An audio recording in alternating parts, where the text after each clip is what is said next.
I was speaking with my brother Tolu, and we were talking about an ancient prophetic order in Nigeria that some of our fathers walked in. And I was telling him that it is only that order that I don't know their technology. But I showed him the context from whence all prophetic ministry derive. I showed him the counsel of God. That's the quadrant of divinity, the conclave of the Godhead. Then I found out, when I was opportune to shake the last of the order of prophets in that priesthood yesterday, as I shook him, I saw where he was operating. I saw that they operate from the council of angels. And that's why there's a lot of angelic encounter around. It's the counsel you speak from that determines the order of prophet that you're.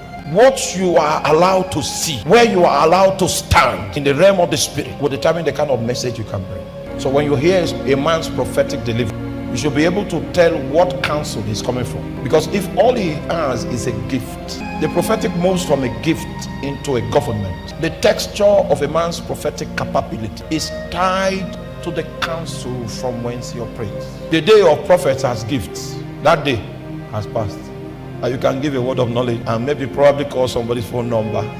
We are talking about policies coming from heaven that will determine what God will do in the earth, the patterns to expect, the strategies that have been adopted. Those comes from counsels in the heaven. Only men that are pleasing to him can be brought into those quarters. You must have seen in the book of Revelation several times that God will be in the company of these four living creatures. That's the council of angels, because angels are in the administrative artery of the implementation of the plans of God. In fact, one of the assignments of a watchman is to know what errands angels are carrying, because that is suggestive of the policies that have been decreed from the throne. And do you know that God never takes any man into his counsel that is not pleasing to him?